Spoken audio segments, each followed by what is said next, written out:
बिस्मिल्लाहिर्रहमानिर्रहीम। अस्सलाम वालेकुम। आज 20 फरवरी बरोज हफ्ता हम बात करेंगे मरियम नवाज ने घिनौना रूप धार लिया, कैसे मुल्क दुश्मन जबान बोलना महंगा पड़ गया इसे, और 11 जमातों का इत्तेहाद कैसे मलियामेट हुआ, इसकी तफसील को आज के वीलॉग में डिस्कस करेंगे। और आपको बताऊंगा कि जस्टिस काजी फायज ईसा के इख्तलाफी नोट ने तहलका मचा दिया, इसको भी आज के वीलॉग में डिस्कस करेंगे। अगर आपने हमारे चैनल को सब्सक्राइब नहीं किया, सब्सक्राइब कर लें, और आपके कुछ सवालात होते हैं तो कमेंट सेक्शन में आप अपने सवालात भी पूछ सकते हैं। सबसे पहले हम बात कर लेते हैं जस्टिस काजी फायज ईसा के उस इख्तलाफी नोट पर जो आज सामने आया। मैं आपको बता दूं, तरक्याती फंड से रिलेटेड एक केस था जिसमें ये इख्तलाफी नोट आज लिखा गया जब इस फैसले को जारी किया गया, और इसमें यह था कि वजीर आजम ने कुछ ऐसे तरक्याती फंड्स जो है वो जारी किए थे जिसका केस था, और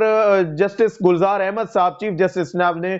जस्टिस काजी फायज ईसा को इस केस में जो है वो तहकीकात से, इन्वेस्टिगेशन से और रिमार्क से रोक दिया था। इससे रिलेटेड आज उनका इख्तलाफी नोट सामने आया और उन्होंने ये लिखा कि आईनी जिम्मेदारियों से रोकना जो है वो रोका नहीं जाना चाहिए। इसकी ये तफसील आज जो है वो सामने आई। मैं आपको बता दूं, इसने यकीनन एक तहलका मचा दिया है जब उनका जो है वो इख्तलाफी नोट और मीडिया पे हर जगह पे आज हमें ये डिस्कस होता हुआ दिखाई दिया। अब हम आ जाते हैं आज के मेन टॉपिक की जानिब, और वो है मरियम नवाज ने दूसरा रूप धार लिया। मरियम नवाज ने आज ये बयान दिया प्रेस कॉन्फ्रेंस में जब उन्हें जो है वो डस्का में मुंह की खानी पड़ गई, और खास तौर पर 11 जमातों का ये बड़ा इत्तेहाद, जिसे जो है वो बड़ा ये कहा जा रहा था कि ये पीटीआई के खिलाफ है और किसी न किसी तरह जो है वो उससे बिल्कुल मलियामेट कर देगा, लेकिन ये 11 जमातों का इत्तेहाद खुद मलियामेट हो गया। इसमें जो बड़ी जमातें हैं उनमें नून लीग शामिल है, पीपल्स पार्टी शामिल है, जेयूआईएफ जमीयत उलमा इस्लाम फे जो है वो शामिल है, इसके अलावा अवामी नेशनल पार्टी शामिल है, और बाकी छोटी जमातें 8 जमातें शामिल हैं। इन जमातों ने मिलकर जो है वो ये इलेक्शन कॉन्टेस्ट किया, और उन्हें डस्का में, खास तौर पर सियालकोट में जहां पे पहले नून लीग की अक्सरियत हुआ करती थी किसी जमाने में, वहां पे जब इनको मुंह की खानी पड़ी, इन्होंने ओछे हथकंडे इस्तेमाल करना शुरू कर दिए। और पहले हम डिस्कस कर चुके हैं कि कैसे इन्होंने वहां पे इंतशार फैलाकर फिजा को अपने लिए साजगार बनाने की कोशिश की, लेकिन ये बात इनके गले पड़ गई उस वक्त जब जो है वो सारी चीजें मीडिया के सामने खुलकर सामने आ गई कि कैसे राना सलौल्लाह अपने गुंडे और अपने गुलू भट्ट वहां पे लेके गया हुआ था। इसके साथ साथ मरियम नवाज ने एक प्रेस कॉन्फ्रेंस की और उसने बताया और उसने धमकी दी वहां पे कि आपने मेरा जो है वो दूसरा रूप नहीं देखा, अब मैं जो है वो दूसरा रूप धार लूंगी, तो यकीनन आपको वो दूसरा रूप जरूर धारना चाहिए। लेकिन आपने आज जो बात की है कि हमने जो है वो नौशेरा में घुसकर जो है वो मारने की कोशिश की है, ये वो जुमला है, आपको अगर याद हो तो ये भारत जो है वो इस्तेमाल करता रहा है पाकिस्तान के खिलाफ। और जब भी लाइन ऑफ कंट्रोल पर कशीदगी बढ़ती है, जब भी ऐसे हालात पैदा होते हैं, और खास तौर पर जब कुलभूषण यादव का मामला आया था और जिस वक्त जो है वो इंडियन पायलट्स को पाकिस्तानी एयरफोर्स ने पकड़ा था, उस वक्त जो है ये मामला उठा था, और भारत की जानिब से जो जबान इस्तेमाल की जाती थी उसमें ये सेंटेंस इस्तेमाल होता था। और आज मरियम नवाज ने अपनी प्रेस कॉन्फ्रेंस में ये जुमला बोल के ये साबित किया कि उसका रुख क्या है और वो किस सिमत में, किस डायरेक्शन में चलना चाहती हैं, और खास तौर पर वो किस बैकग्राउंड को सपोर्ट कर रही हैं। ये जुमला साबित करता है कि इनके किस कदर रवाबित हैं, ये लोग किस तरह नजरियाती तौर पर, मेंटली तौर पर उन लोगों से अटैच हैं जिन लोगों की ये जबान बोलते हैं। और मेरे ख्याल में अब ये जबान बोलना इनको महंगा पड़ेगा, क्योंकि मुल्की सलामती इदारों ने खास तौर पर ये फैसले कर लिए हैं कि आपने जिस हद तक मुमकिन हुआ आपने जो है वो सियासत में घुसपैठने की कोशिश की और फौज को धकेलने की कोशिश की। इसके अलावा मुल्की सलामती के किसी भी कोई एक इदारा भी नहीं है जिसे आपने बख्शा हो। खास तौर पर आप नैब को देख लें, नेशनल अकाउंटेबिलिटी ब्यूरो में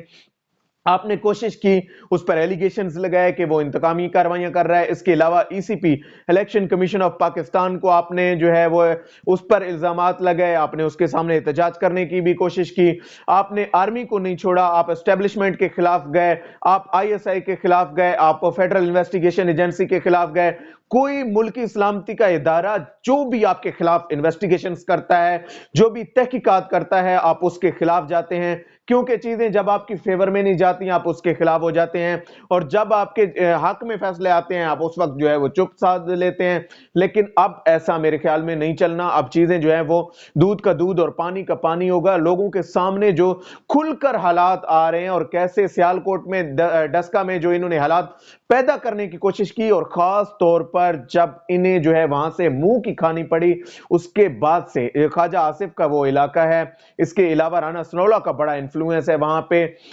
और वहां पे इन्होंने जो ये इंतशार फैलाने की एक तरह से कोशिश की, और इन्हें जब लगा कि हम लोग जो है वो आज शिबली फराज ने ये अपने प्रेस कॉन्फ्रेंस में ये बात कही कि 7,000 की लीड से हम लोग जो है वो विन कर रहे हैं ये, और फिर इन्होंने ऐसा माहौल बना दिया, और यकीनन ये किसी हद तक अपनी इस मनफी सियासत में कामयाब भी हुए हैं कि इलेक्शन कमीशन ऑफ पंजाब ने आज इन नताइज को रोक दिया, और उन्होंने कहा कि हम जो है वो इन नताइज को आर्जी तौर पर रोकते हैं। फिर 3 रुकनी कमेटी बना दी गई, वो रिपोर्ट पेश करेगी चीफ इलेक्शन कमिश्नर को। जब ये रिपोर्ट पेश होगी उस पर जो है वो फैसले आएंगे। वहीं पे मरियम नवाज ने वहां पे ये मुतालबा भी कर दिया कि हम इस इलेक्शन को दोबारा चाहते हैं। अब दोबारा का क्या मतलब हो सकता है? यही मतलब है कि जब आप हार रहे हैं तो आपने कहना है कि हम दोबारा खेलने के लिए आ रहे हैं, तो दोबारा से इलेक्शन कराना मेरे ख्याल में ये सबसे बड़ी बेवकूफी होगी। और खास तौर पर जबकि वफाकी हुकूमत और की जमात पीटीआई जो है वो इसमें लीड कर रही है, वो लोग जीत रहे हैं, उस वक्त जो है वो इस इलेक्शन को दोबारा कराने का सवाल ही पैदा नहीं होता। इसके साथ साथ जो आप तो वहां पे आपके मुखालिफ सिर्फ एक जमात थी, और एक साइड पे आप लोग जो है वो 11 जमातें यहां पे इकट्ठी थी। खास तौर पर जो है वो आपके साथ पीपल्स पार्टी भी थी, इसमें जेयूएफ भी थी, इसके अलावा अवामी नेशनल पार्टी भी थी, और बाकी पार्टियां ने मिलकर आपके साथ कॉन्टेस्ट कराया इस इलेक्शन को। उसके बावजूद अगर आप हारे हैं तो यकीनन ये आपकी नाअहली है और आवाम की रिजेक्शन है, जिन्होंने आपको जो है वो अब मुस्तरद कर दिया है, और किसी तौर पर आपके साथ खड़ा होने को वो लोग अब तैयार नहीं है। मेरे ख्याल में ये वो आईना है जो इन्हें आप देख लेना चाहिए, और इस हवाले से जो है वो इनको ये बात जहन नशीं कर लेनी चाहिए कि अब अवाम इस कदर बेवकूफ नहीं है कि आप उन्हें ज्यादा देर जो है वो अंधेरे में रख सकें। आपको जो है वो चीजें अब खोल के उनको बयान करना पड़ेंगी, बताना पड़ेगा कि जो आपका बयानिया है, जो आप वहां पे मुल्क से बाहर बैठकर मुल्क की सलामती के इदारों को टारगेट करना शुरू कर देते हैं, या फिर मुल्क के अंदर आपका जो रवैया है, अदालतों में आप कोर्ट रूम्स में जाकर कुछ और जबान बोलते हैं, बाहर प्रेस कॉन्फ्रेंसेस में आकर कुछ और जबान बोलना शुरू कर देते हैं। फिर आपसे जब कुछ भी नहीं बन पड़ता तो आप जो है वो मेडिकल रिपोर्ट्स पेश करना शुरू कर देते हैं, और आप मेडिकल रिलीफ लेने की कोशिश करते हैं। आपकी वकला की टीमें ये